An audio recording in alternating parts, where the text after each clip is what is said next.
Hello and welcome. I'm at Stuttgart CMT Trade Fair, the second largest, I believe, trade fair for RVs in the world. I might be wrong on that one, but it is, well, second largest in Europe anyway. This is a Kabe motorhome. It's from Sweden. You can see it's an integrated model on a Mercedes. It costs €250,000 to buy it. And I suspect that waiting time for those who want one is pretty long. So, TM Imperial i860 LGB, and the length 882 centimeters. It's 233 width and 306.5 in height. It's an unusual height, I think, actually. Got deep double floors, you can see. These carpets are there to protect the floor, but I will lift it up just to demonstrate what the floor looks like. Indeed, if you've got something like this, you might want to protect the floor. Spare bed, second bed, third bed, how can I call it? Another bed above the driving position. I'd probably use that bed actually, because the ones in the back, it's the German layout, which I find doesn't quite for me. I'd rather have that bed. That's just me. Huge. Look at the size of this. Incidentally, there are far more information. There is far more information in the description, because I can't remember everything. Now here's something which I particularly find attractive. You see the integrated part. You've got this part here, the automotive section, but this has been integrated into the rest of the vehicle. It matches the rest of the vehicle, and that is, oh, mind you, €250,000. You'd probably expect something like that, a little bit extra. We've got here a door in that side. The opinion on the doors vary. Everybody wants one except for me, and I don't want one. And let's have a look at the back. Now, it's rather dark. This is the way Kabe does its stuff. It is this dark style which represents, I think, a Swedish cabin in the forest somewhere.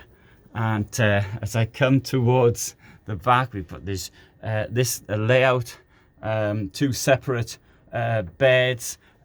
If we pull this thing out here, I'm sorry, I pulled it out, what did I do wrong? And this, we can use this here to put an extra mattress in there, so we can actually join it, which steps up to the bed. You can see here we've got the ledge to carry the extra that comes out. Down here, you've got access to the batteries. It currently, oh, how much is that? They look like 230s to me. I can't quite see though. So 260. That's less than I've got in mine though. Storage there, and on the other side, you can hear the noise. That's the charger going, and the boiler is down there. Oops, sorry, just a bit too much force. And I'll come up here and actually demonstrate the storage. This has this unusual shape, and a lot of resistance as I push that down, which I think is a good sign, and I hope that would continue for years of use.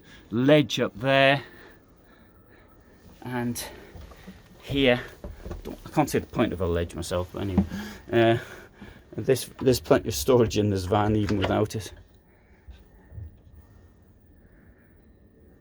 Wardrobe, also window and ledge on the other side, and extractor fan up there. USBs on either side of the bed, 12 volts, and shore power as well.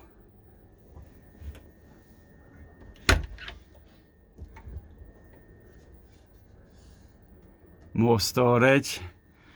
Here we can close off the bedroom if we want, and this is via a this divider is a cloth divider, which I think makes far more sense than a door divider. Your air conditioning up there. Bear in mind though, to get this domestic air conditioner to work, you're going to need to have shore power, 230.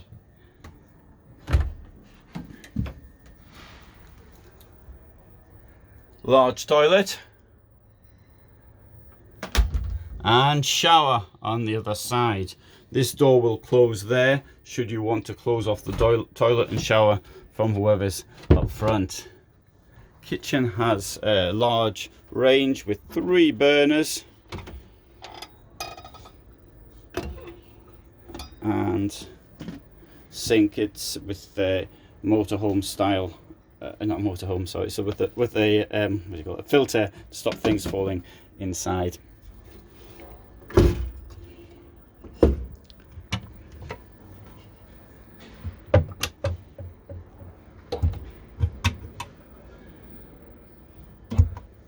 And below we've got drawers as well,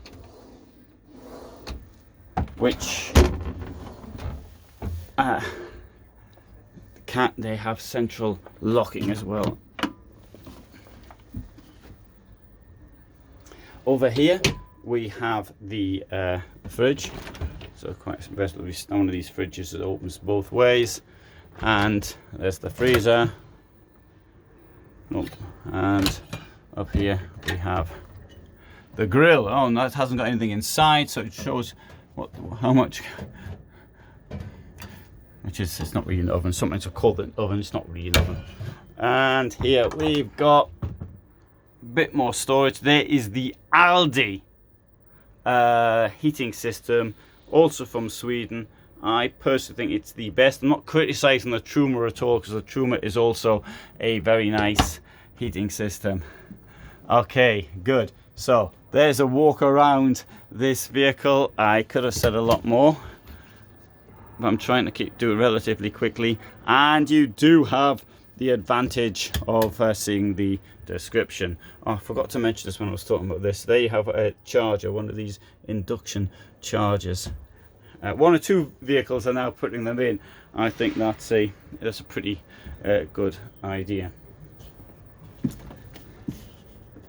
As we come out, we have a light, and this is the, I'm not going to touch it now, but this is the step for the steps that come out.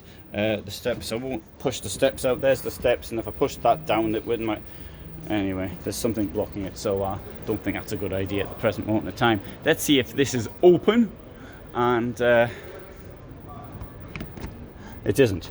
I should have checked that before I filmed it. But anyway, there's garage down there. Awning runs across the top up there. Okay, tag axle at the rear, so it'll burn a bit more fuel. They hold the road apparently better. I don't have any experience with tag axles, so I'm unable to say. Okay, good. I hope you found it interesting. This is, I mean, I really like these vehicles. I think they look great. I really like anything prepared for the cold. But bear in mind, I do appreciate, that internal style is not for everybody. It is quite dark.